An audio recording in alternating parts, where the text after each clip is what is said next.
اچھا مجھے کیسے معلوم ہو کہ میں جو اللہ کے نام اور صفات کی تعلیم لے رہا ہوں اس سے مجھے فائدہ پہنچ رہا ہے یا نہیں پہنچ رہا؟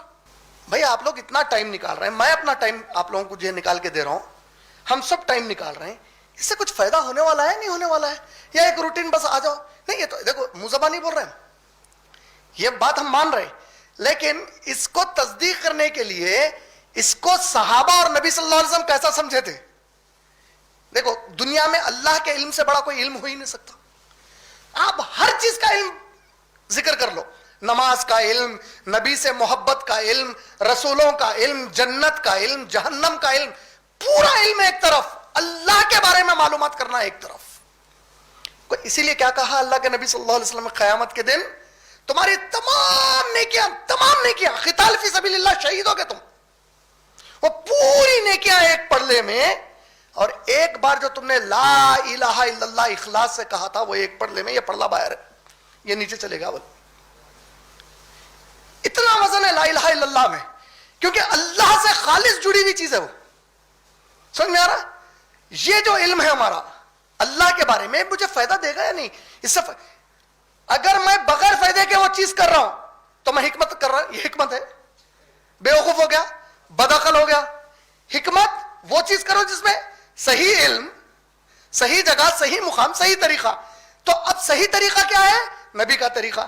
صحیح علم قرآن کا اور حدیث کا علم, ساتھ میں صحیح علم میں قرآن حدیث اس لیے ایڈڈ ہے کیونکہ اللہ کا حکم ہے نبی کو ایڈ کرو, لیکن صحیح علم القرآن, وہ صحیح علم ہم کو سکھایا کہ نبی کے طریقے پہ آ جاؤ.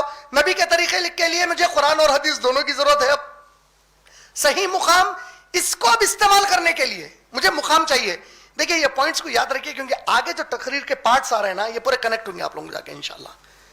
صحیح علم آ گیا, صحیح طریقہ, صحیح مقام اور صحیح وقت, یہ پورے چیزیں مل کر حکمت بن رہے ہیں. حکمت کے لیے علم کا ہونا ضروری ہے. علم میں آئیے, علم تو لے رہے ہیں, اس میں سب سے اونچائی کا علم وَمَنْ أَحْسَنُ قَوْلًا مِّمَّنْ دَعَا إِلَى اللَّهِ, سورہ فصلت کی آیت نمبر 33 میں اللہ تعالیٰ کیا بولے؟ اس سے اچھا کون شخص ہے؟ بولے جو اللہ کی طرف لوگوں کو دعوت دے کر بلائے, اسلام کی طرف بلائے نہیں, اللہ کی طرف. اللہ کی طرف دعوت دینے کا مطلب کیا گیا؟ اللہ کا تعارف اللہ نے خود جیسے اپنے قرآن میں اپنے لیے کیا.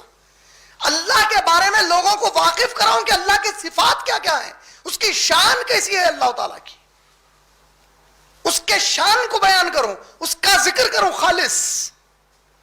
ورنہ اگر آپ یہ نہیں کرے اور منہ زبانی بولتے رہے, تمام عمل کر رہے نیکیوں کے, ہر چیز آپ کر لے رہے, مسجد بھی بنا دیا تو سورہ توبہ پڑھ لو, گرا دیا اللہ تعالیٰ مسجد, گرا بولے نبی صلی اللہ علیہ وسلم. وہ مسجد جو انہوں نے ٹھہرائی تھی, کیا وہ اس تقوی سے بہتر ہے جو اللہ کے ڈر سے قائم کی گئی؟ ہو ہی نہیں سکتی. یہ تو وہ چیز انہوں نے اٹھا لی ہے بولے اللہ تعالیٰ سورہ توبہ میں, جو ان کے ساتھ جہنم میں پھینکی جائے گی. بولے گروائے نہیں گروائے, مسجد کو گرائے نا. اچھا مسجد بنا تھے لوگ, درگاہ نہیں بنا تھے, اللہ کا گھر بنوائے تھے, مندر نہیں بنوائے تھے, اللہ کا گھر بنوائے تھے, چرچ نہیں بنوائے تھے, اللہ کا گھر بنوائے تھے, سینیگوگ نہیں بنوائے تھے. گرا دو بولے اس مسجد کو. کیوں؟ کیونکہ یہ لوگ روڑا ڈال رہے بولے اللہ کے لیے, اللہ تعالیٰ مسجد کے ذریعے روڑا ڈال رہے بولے. تو آپ اپنے خود کے اعمال کو کتنے بار غور کیے کہ آپ کتنے لوگوں کے لیے اسلام کے راستے میں روڑا بنے ہوئے فی الوقت.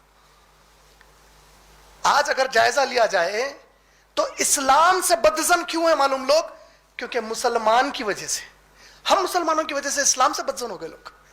ہم کو دیکھ کر لوگ اللہ اور اس کے نبی صلی اللہ علیہ وسلم سے دور ہو جا رہے ہیں. آج ایسا ماحول, یہ سب کیوں ہوا؟ کیونکہ جو قوم اللہ پہ ایمان لائی وہ اللہ کے تعارف میں ہی نہیں ہے, اور اللہ کا تعارف اللہ کے نام اور صفات کے بغیر آ ہی نہیں سکتا. اور جب میرے کو اللہ کے نام اور صفات معلوم ہی نہیں ہے تو میری روزمرہ کی جو صحا کا لفظ آیا اس کے استعمال میں, میرے روز کے استعمال میں جو اللہ کے نام اور صفات چاہیے میرے پاس ہی نہیں. وہ سمجھے؟ پھر موٹی موٹی باتیں ایک بار دیکھیے, میں بار بار اس لیے دہراتے جا رہا ہوں تاکہ آپ لوگ محسوس کریں اس وزن کو جو کمی ہمارے پاس ہے اور جس کی وجہ سے مشکلات میں گرے ہوئے ہیں پوری طریقے سے. آج اب 30-40 لوگ 50 لوگ ہوں گے بہت سے, وہ تو پورے دفتر میں میرے ماشاءاللہ IREF کے, یہ 50 کی یہ کم تعداد یہ ہم کو یہ غلط فہمی میں نہ ڈالے کہ اس کا اثر نہیں ہوتا. نہیں, جو بات دل سے نکلتی ہے اثر رکھتی ہے, پر نہیں مگر طاقت پرواز رکھتی ہے, بولے علامہ اقبال. بات اگر ہم دل سے کر رہے ہیں اور آپ دل سے سن رہے ہیں تو یہی مجموعہ اللہ جانے قیامت کے دن کتنوں کے خلاف حجت بنا دیا جائے گا. تم لوگ کیا کر رہے تھے اور یہ لوگ میرے لیے وقت نکال کے آئے تھے. اس کو چھوٹی محفل مت سمجھو, نہ اس کو چھوٹا کام سمجھو. اس سے بڑا اس زمین پہ کوئی کام ہو ہی نہیں سکتا ہماری زندگی میں کہ ہم اللہ کے بارے میں سوچ کے دیکھو. آپ لوگ کس کے لیے جمع ہوئے؟ کوئی دوسرا کوئی ریزن نہیں ہمارے پاس, اور خالص اللہ کے لیے ٹھہرے ہوئے ہم لوگ یہاں پہ آ کے ماشاءاللہ. تو سب سے پیاری محفل کائنات کی ہے جب خالص اللہ کا ذکر آ جائے. مسجدوں کے لیے بولے خالص اللہ کے ذکر کے لیے رکھو. بولے مسجدوں کو تربیت کیا کی ہے محمد صلی اللہ علیہ وسلم اس کی, جب مسجد میں ہو تو دنیا کی کوئی گفتگو مت کرو, مسجد کے باہر جا کے کرو. بولے سمجھے تو کتنی اہمیت ہے اللہ کے نام اور صفات کی. تو الحکیم یہ پورے حکمت کی بات ہے.